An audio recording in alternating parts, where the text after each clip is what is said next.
ఒక క్వాంటిటీ అనేది ఈ మధ్య కాలంలో చూపించుకోవడం చాలా చాలా ఎక్కువైపోయింది. బట్ అక్కడ క్వాలిటీ ఉందా? క్వాలిఫికేషన్స్ ఎలా ఉన్నాయి? సర్టిఫికేట్ తీసుకొని బయటికెళ్ళిన తర్వాత, ఇప్పటికొస్తున్నటువంటి లెక్కల్ని బట్టి, నాక్ సర్వేలని వీటన్నిటిని బట్టి చూస్తే డిమాండ్ తగ్గట్టుగా సప్లై ఉండట్లేదు అనేది. ఆ డిమాండ్‌కి మ్యాచ్ అయ్యేలా కేఎల్ యూనివర్సిటీ నుంచి స్టూడెంట్స్ బయటికెళ్తున్నారు ఒక పట్టా పట్టుకొని. అండ్ ప్రామిసింగ్ కెరీర్ వాళ్ళకు ఉండబోతోంది. లెక్కలనేవి ఈ మధ్య కాలంలో చాలా చాలా ఒక క్రూషియల్ రోల్ ప్లే చేస్తున్నాయి కదా! సో, కేఎల్ యూనివర్సిటీ గురించి అలా ఏం చెప్తారు మీరు? 100 మంది ఉంటే జనరల్ ఇప్పుడు మనకున్న మీరనుకుంటున్న క్యాలిక్యులేషన్స్ కావచ్చు, సర్వే కావచ్చు, హ్మ్. లేకపోతే స్టాటిస్టిక్స్ కావచ్చు. 70% of the engineerings are not quality. అంటే 30% పిల్లలకి ఉద్యోగాలు వస్తున్నాయి. అవును. చదువుతున్న 100లో. మరి మిగతా 70 వాళ్ళకి ఉద్యోగాలు రావట్లేదు. ట్రూ. మరి ఎందుకు రావట్లేదు? మిగతా 70% వాళ్ళకి ఉద్యోగాలు ఎందుకు రావట్లేదు? లోపం ఎవరిలో ఉంది? వాళ్ళు కూడా ఇంజినీర్సే. హ్మ్. సర్టిఫికేట్ ఉంది కదండి. ఉంది. మీకు అ సర్టిఫికేట్ అదే ఇచ్చారు. క్వాలిఫికేషనా? సర్టిఫికేట్ ఉండడమే? మీకు సర్టిఫికేట్ ఇచ్చారు. యు హ్మ్. ఆర్ క్వాలిఫైడ్ అని. అంటే అర్థం ఏంటి? యు ఆర్ క్వాలిఫైడే కదా! అంటే మీకు ఉద్యోగం రావాలిగా. హ్మ్. ఇంకా ప్రమాణాలేమున్నాయి చూడ్డానికి? ఇంకా ఎక్కడ మరి సర్టిఫైడ్ ఉన్న వాళ్ళందరికీ ఉద్యోగాలు ఇవ్వాలంటే 100% రావాలి. ట్రూ. 100 మంది బయటకు వస్తుంటే 70 మందికి రావట్లేదు, 30 మందికి వస్తున్నాయి అంటే ఇట్ ఈస్ డిఫరెన్స్. అంటే 70% are certified people, 30% are qualified people. Hmm. Qualified engineers అంటాం వీళ్ళని. వాళ్ళేమో సర్టిఫైడ్ ఇంజినీర్స్ అంటాం. సర్టిఫైడ్ ఇంజినీర్స్కి ఉద్యోగాలు రావు. క్వాలిఫైడ్ ఇంజినీర్స్కి ఉద్యోగాలు వాళ్ళే తెచ్చుకుంటారు. That is the difference. Hmm. అంటే ఈ ఎప్పుడైతే ఈ 70% పిల్లలు రావట్లేదు ఉద్యోగాలు అనేది ఎక్కడ వస్తుంది అంటే ద పేరెంట్స్ ఆలోచన. ఆలోచన చేసేటప్పుడే ఇంటర్మీడియట్ ఎడ్యుకేషన్ వరకు స్టూడెంట్కి ఏముండదు. మైండ్ సెట్లో 10th అవ్వగానే అరే ఇంటర్ నీకు చాలా ప్రయారిటీ అంటారు. ఇంటర్ తీసుకొచ్చి చేర్పించేస్తారు. 2 ఏళ్ళు క్లాస్ రూమ్ ఎడ్యుకేషను, పొద్దున్న లేస్తే క్లాసులు, మధ్యాహ్నం అవసరమైతే ట్యుటోరియల్, లేదంటే ఈవినింగ్ ఇంకా ఏముండదు. హ్మ్. ఇంటికి వెళ్తాం, మళ్ళీ చదువుకోవడం. This is the intermediate style of education. Whereas engineering అలా ఉండదు. హ్మ్. Engineering style different. ఆల్రౌండర్గా తీర్చిదిద్దడమే ఇంజనీరింగ్. అవును. అంటే స్ట్రెస్ లేకుండా, ప్రెషర్ లేకుండా వాడిని కెరీర్లో డెవలప్ అయ్యే విధంగా ఆహ్, ఆహ్, తెలుసుకోవడమే ఇంజనీరింగ్. తాము అంటే ఎంచుకొని, తాము ఇష్టపడ్డటువంటి ఇష్టపడి రంగంలో అవును. ముందుకెళ్ళడానికి. ఇంటర్మీడియట్‌లో అలా ఉండదండి. అవును. మీకు ఇంటర్మీడియట్‌లో ఏంటి 4 సబ్జెక్టులు ఉంటాయి. అవి చదవాలి. అవి చదవాల్సిందే, మార్కులు తెచ్చుకోవాల్సిందే. ఇంజినీరింగ్‌లో అలా కాదు. హ్మ్. ఇంజినీరింగ్‌లో ఓన్లీ చదువు ఒకటే కాదు. స్పోర్ట్స్ ఉంటాయి, కల్చరల్ ఉంటాయి, అదర్ యాక్టివిటీస్ ఉంటాయి. మిగతా స్టూడెంట్‌కి ఎక్కడ వాడికి ఇంట్రెస్ట్ ఉందో అయన్నిట్లోనూ తీస్తాం. మా దగ్గర చదువుకున్నోళ్ళు పొలిటికల్‌గా మంచి సక్సెస్ రేట్‌లో ఉన్నారు. హ్మ్. మంచి పొలిటీషియన్స్ ఉన్నారు. వాళ్ళు ఒకప్పుడు కేఎల్ విద్యార్థులే. మా దగ్గర చదువుకున్న వాళ్ళు ఇండస్ట్రీలో మంచి ఐటీ ఇండస్ట్రీలో సీఈఓలుగా ఉన్నారు. హ్మ్. వాళ్ళు ఒకప్పుడు కేఎల్ విద్యార్థులే. మా దగ్గర చదువుకున్న వాళ్ళు మంచి మంచి వ్యాపార రంగంలో మంచి మంచి అగ్రగామిలో మంచి పొజిషన్లో ఉన్నారు. మన తెలుగు రాష్ట్రాల్లో మంచి పొజిషన్లో ఉన్నవాళ్ళు, ఇతర రాష్ట్రాల్లో మంచి పొజిషన్లో ఉన్నవాళ్ళు మన దగ్గర చదువుకున్న కేఎల్ విద్యార్థులే. మరి వ్యాపార రంగం, రాజకీయ రంగం, అన్ని రంగాల్లో కేఎల్ స్టూడెంట్స్ సక్సెస్ అవ్వగలిగారు అంటే ఐటీ రంగం, అన్ని రంగాల్లో ఉన్నారు. స్టార్టప్స్ అని పెట్టి మంచి మంచి సీఈఓలుగా ఉన్నవాళ్ళు, వాడు ఉద్యోగం చేయటం కాకుండా వేల మందికి ఉద్యోగాలు ఇచ్చే స్థాయికి వెళ్ళటం, ఇవన్నీ కూడా మామూలు విషయం కాదు. ట్రూ. మనం వాట్సాప్ వాడుతున్నాం. ఆ వాట్సాప్ సీఈఓ కేఎల్ స్టూడెంట్. మేము గర్వంగా చెప్పుకుంటాం. హ్మ్. సో, ఇంతమంది అలుమ్నిలో ఉన్నారు ఆ, అనుకున్నప్పుడు నిజంగా ఒక ప్రౌడ్ మూమెంట్ అది. అంతే కదండి. ఇప్పుడు మనం ఎప్పుడు గ్రేట్గా ఫీల్ అవుతాం. మన వెనకాల ఎవరున్నారు అనేది చూసుకుంటే మా అలుమిని ఉంది. వాళ్ళందరూ మంచి పొజిషన్లో ఉన్నారు. వాళ్ళే మీకు చెప్తారు వాట్ ఈజ్ కేఎల్ అనేది. నేను కేఎల్ గురించి ప్రత్యేకంగా చెప్పవసరంలా. ఈ రోజున వచ్చి నేను మీడియా ముందుకు వచ్చి వాట్ ఈజ్ కేఎల్ అని చెప్పాల్సిన పరిస్థితి అయితే కాదు. మా మా అలుమిని చెప్తుంది. హ్మ్. వాళ్ళందరూ చెప్తారు. ఇండస్ట్రియలిస్టులు చెప్తారు. వాళ్ళందరూ ఎక్కడెక్కడ సక్సెస్ అయ్యారు, ఎక్కడ చదువుకొని సక్సెస్ అయ్యారు. పొలిటీషియన్స్ చెప్తారు. వాళ్ళందరూ ఎక్కడ చదువుకున్నారు.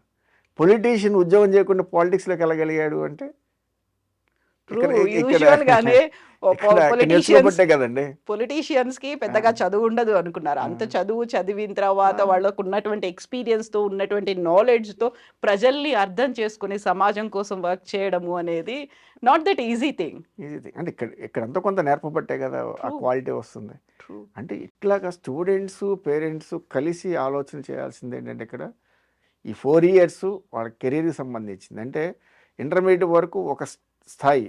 ఇంటర్మీడియట్ తర్వాత నుంచి వచ్చే స్థాయి ఏంటంటే ఇంటర్మీడియట్ తర్వాత చదవాలి, ఉమ్. కానీ దీని తర్వాత అది ఆప్షను. చదవటం లేదనేది ఆప్షను. చదవాలా ఆపాలనేది ఆప్షను. స్టూడెంట్స్ తీసుకోవాలి అంతే. డెసిషన్. ఇంటర్మీడియట్ తర్వాత ఆప్షన్ లేదు, చదవాల్సిందే. ఇంటర్మీడియట్ ఉద్యోగం చేయలేరుగా, 10th క్లాస్తో ఉద్యోగం చేయలేరుగా. సో ఇంటర్మీడియట్ వరకు there is no option. But whereas intermediate అయిపోయిన తర్వాత చదివే 4 ఏళ్ల తర్వాత చదవాలా ఆపాలా అనేది నీ ఆప్షన్. ఉద్యోగం కావాలి, 80% ఉద్యోగాలకు వెళ్ళిపోతారు, 20% పీపులే ఫర్దర్ స్టడీస్కి వెళ్తారు. ఇంటర్మీడియట్ తర్వాత 100% చదవడానికి వస్తారు. See the difference. అంటే ఇంటర్మీడియట్ అనేది ఒక టైప్ ఆఫ్ ఎడ్యుకేషన్ అయితే, ఇంటర్మీడియట్ తర్వాత వేసే స్టెప్ మీ ఉద్యోగానికి, మీ 4 ఏళ్ల కోర్సు 40 ఏళ్ల భవిష్యత్తు మీద ఆధారపడి ఉంటుందన్న ఒక చిన్న పాయింట్ పట్టుకుంటే మీకు ఆ క్వాలిటీ ఎడ్యుకేషన్ ఎక్కడ దొరుకుతుంది, పిల్లల్ని ఎక్కడ చదివించాలి, ఎక్కడ చదివిస్తే పిల్లల భవిష్యత్తు బాగుంటుంది, నాలెడ్జ్ ఎక్కువ వస్తుంది, స్కిల్లింగ్ వస్తుంది, ప్లేస్మెంట్ వస్తుంది. ప్లేస్మెంట్ అంటే ఇక్కడ క్వాలిటీ ప్లేస్మెంట్. ట్రూ. ఉద్యోగాలు వస్తాయి, చాలామంది ఉద్యోగాలు ఇప్పిస్తారు. ఒక 6 నెలలు ఉంటుంది, 1 సంవత్సరం ఉంటుంది, తర్వాత కంపెనీ ఉండదు, బోర్డు ఉండదు. That is not the placement. Quality of placements. మా దగ్గర చదివే విద్యార్థులు ప్లేస్ చేయడంటే వాడంతా వాడు రిజైన్ చేసి వెళ్ళటమే. కంపెనీ వాడు తీయడు. వాడంతా వాడు వేరే దాన్ని నెక్స్ట్ లెవెల్కి వెళ్ళటమో, ఇంకేదో మంచి ఆపర్చునిటీకి వెళ్ళటమో, వీడంతా వీడు రిజిగ్నేషన్ సబ్మిట్ చేసి నెక్స్ట్ లెవెల్కి వెళ్తున్నానని వెళ్ళే స్టూడెంట్సే ఎక్కువ మంది ఉంటారు. అంత క్వాలిటీ, అంత డిసిప్లిన్ ఉండబట్టే పిల్లలు ఇన్ని రంగాల్లో కేలు విద్యార్థులు ఈరోజు మన సొసైటీలో మన ముందు తిరుగుతున్నారంటే దాని అర్థం ఈ 45 చరిత్ర ఉన్న యూనివర్సిటీ నేర్పిన విద్యాలందరికీ. ట్రూ. మీరు ఒక 40 ఇయర్స్ వాళ్ళ లైఫ్ కాదు, మొత్తం లైఫ్ అంతా కూడా దీని మీదే డిపెండ్ అయి ఉంటుంది కదా. నేను బయటకు వచ్చిన తర్వాత నన్ను నేను ఎలా చూసుకోవాలనుకున్నాను, నేను ఎలా నన్ను ఊహించుకున్నాను, అక్కడి దాకా వెళ్ళగలిగానా లేదా, మనమే ఒక బెంచ్ మార్క్ పెట్టుకుంటాం. అవునండి. నేను 5 ఏళ్ల తర్వాత 10 ఏళ్ల తర్వాత అని పెట్టుకుంటాం. మన పేరెంట్స్కి మనకు మించినటువంటివి ఉంటాయి, కోరికలు, ఆశలు ఉంటాయి. చాలా వరకు నాకు మిస్ అయింది, నా పిల్లలకు దక్కాలి అనేటువంటిది ఉంటుంది. ఎట్ ద సేమ్ టైం కావలసినటువంటి క్రమశిక్షణ అనేది కూడా ఉంటుంది. మీరు చెప్పిన 30లో ఉంటారా, 70% ఉంటారా అనుకున్నప్పుడు ఆబ్వియస్గా తమ పిల్లలు 30%లోనే ఉండాలి అని కోరుకుంటారు. ప్రతి పేరెంట్ కోరుకుంటాడు. ఆబ్వియస్గా అందరూ అదే కోరుకునేటప్పుడు మరి చేయాలి అనుకున్నప్పుడు దాని తగ్గట్టే ప్లాన్ ఆఫ్ యాక్షన్ కూడా ఉండాలి. True true. మనం ఒక రూట్కి వెళ్తున్నాము అంటే అక్కడి నుంచి మనం దానికి ఎటు నుంచి ఇటు వెళ్ళాలి, ఎట్లా వెళ్ళాలి అనేది ప్లాన్ ఉండాలి. ఇప్పుడు మనకి పేరెంట్స్కి మెయిన్ హడ్డీలు ఎక్కడ వస్తుంది? పేమెంట్. చదివించాలంటే డబ్బులు కావాలి. ఇక్కడ డబ్బులు ఒక్కటే సమస్య కాదు, డబ్బులు లేకుండా చదువుకోవచ్చు, స్కాలర్షిప్ చదువుకోవచ్చు. అంటే స్కాలర్షిప్ అంటే మీరు ఏం కట్టకుండా కూడా చదవచ్చు. మా దగ్గర 4 ఏళ్ళు రూపాయి కట్టవసరలా. With zero fee. Zero fee ఉంది, 50% ఫీజు ఉంది, 25% కట్టి చేరే ఫీజు ఉంది, అసలు ఏం కట్టకుండా ఉంది, 10% ఉంది, 20% ఉంది. అంటే ఇది అడ్మిషన్ ఫీజు కాదు, ఓవరాల్ గా 4 ఏళ్ల పాటు ఉండే ఫీజు. అవునండి. 4 ఏళ్లలో రూపాయి కట్టుకుని చదువుకున్న పిల్లలు ఉన్నారు మా దగ్గర. వాళ్ళు ఏం కట్టరు. ఎందుకు కట్టరు? మేమే ఒక స్టూడెంట్ కట్టట్లేదు అంటే we are paying back to him nearly 12 lakhs.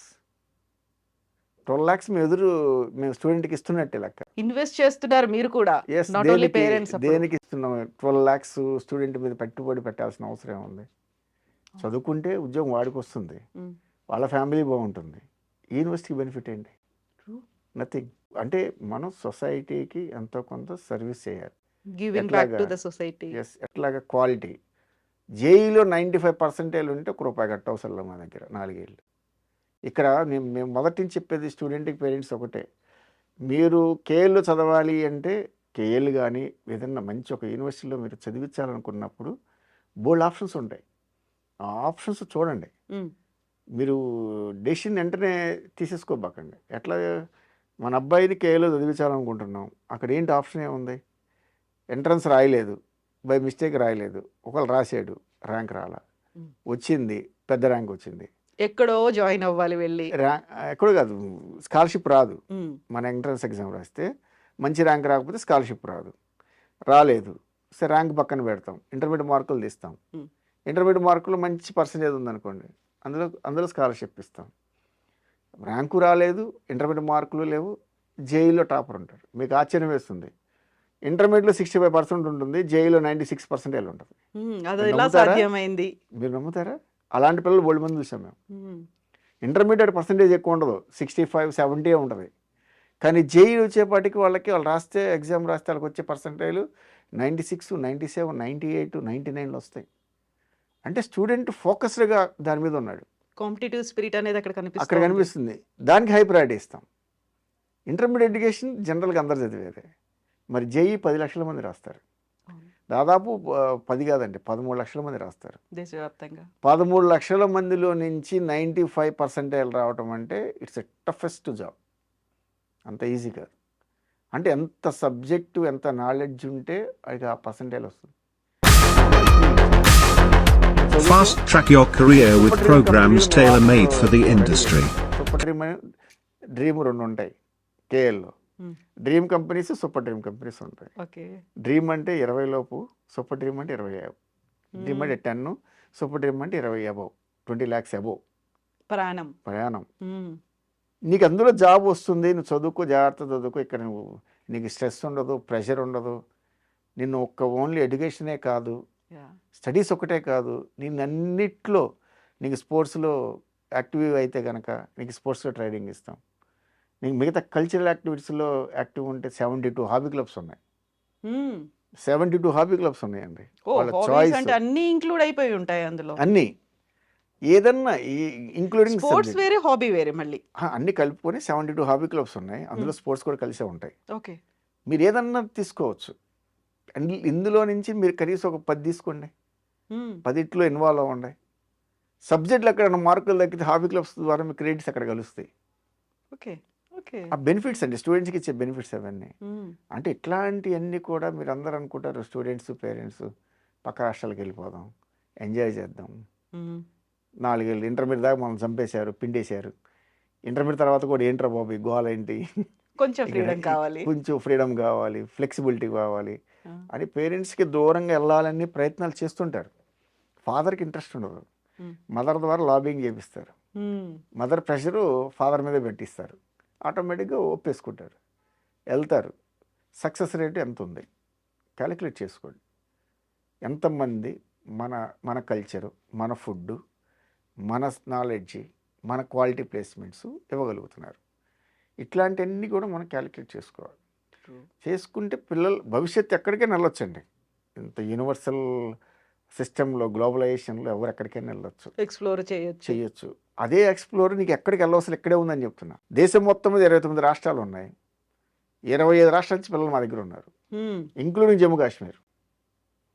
Jammu Kashmir నుంచి పిల్లలు అక్కడి నుంచి ఇక్కడ దాకా సౌత్కి, జనరల్గా నార్త్కి వెళ్తారు పిల్లలు. అయితే జమ్మూ కాశ్మీర్లో ఉంటారు ఎక్కువ శాతం, 50% లోకల్లోనే ప్రిఫర్ చేస్తారు వాళ్ళు. ఎందుకంటే వాళ్ళ క్లైమేట్ కండిషన్స్, వాళ్ళకున్న కల్చరు, వాళ్ళకున్నదంతా కూడా అక్కడే సెట్ అవుద్ది. లేదా పక్కన నార్త్కి వెళ్తారు, హిందీ బెల్ట్ లాంగ్వేజ్ బ్యారియర్ లేకుండా అటు వెళ్తారు. అటువంటి పిల్లలు కూడా ఈరోజు మన దగ్గరికి వస్తున్నారు అంటే విజయవాడ, హైదరాబాద్ క్యాంపస్లో జమ్మూ కాశ్మీర్ పిల్లలు ఉన్నారంటే మీరు ఒకసారి ఆలోచన చేయండి. దట్టు ఆడపిల్లలు ఎలా కలిసిపోయి ఇక్కడ ఉండగలుగుతున్నారు ఈ అట్మాస్ఫియర్లో. అక్కడ మ్యాక్సిమం టెంపరేచరు పీక్ సీజన్లో సమ్మర్లో 30 అండి. ఇక్కడ మన టెంపరేచర్ పీక్ సీజన్ సమ్మర్లో 50. మరి ఉండగలుగుతున్నారు అంటే అలాగా స్టూడెంట్స్ వాళ్ళకి ఇంట్రెస్ట్ ఇక్కడ అన్ని రకాలుగా ఇక్కడ ఉంది కాబట్టి ఉండగలుగుతున్నారు. లేకపోతే నెక్స్ట్ వచ్చే పిల్లలు చెప్తారు కదా ఇక్కడ బాగోదొద్దు, మనం ఉండలేము, మన కల్చర్ కాదు, మన క్లైమేట్ కాదు, మన లాంగ్వేజ్ కాదు అనుకుంటారు కదా.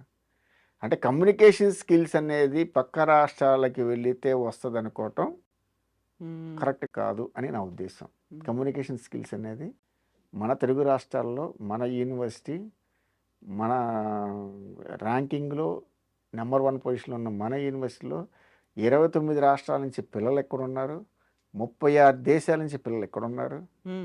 వాళ్ళకి అన్ని రకాల ఫుడ్ ఫెసిలిటీస్, నార్త్ అయితే నార్త్ స్టైలు, సౌత్ అయితే సౌత్ స్టైలు, ఇంటర్నేషనల్ అయితే ఇంటర్నేషనల్ ఫుడ్ మెనూ, అన్ని రకాల మెనూస్. కామన్ మెనూ అనేది ఉండదు. ఓకే. ఏ టైప్ ఆఫ్ స్టూడెంట్స్కి ఆ టైప్ ఆఫ్ మెనూ ఉంటుంది. ఇవి కాక పెద్ద పెద్ద ఫుడ్ కోర్ట్స్ ఉంటాయి, వాళ్ళ ఇష్టం. ఫుడ్ కోర్ట్స్లో ఏది కావాలంటే తినొచ్చు. ఇవి కాకుండా కల్చరల్ ప్రోగ్రామ్స్ ఉంటాయి, స్పోర్ట్స్లో యాక్టివ్గా ప్లే చేయొచ్చు.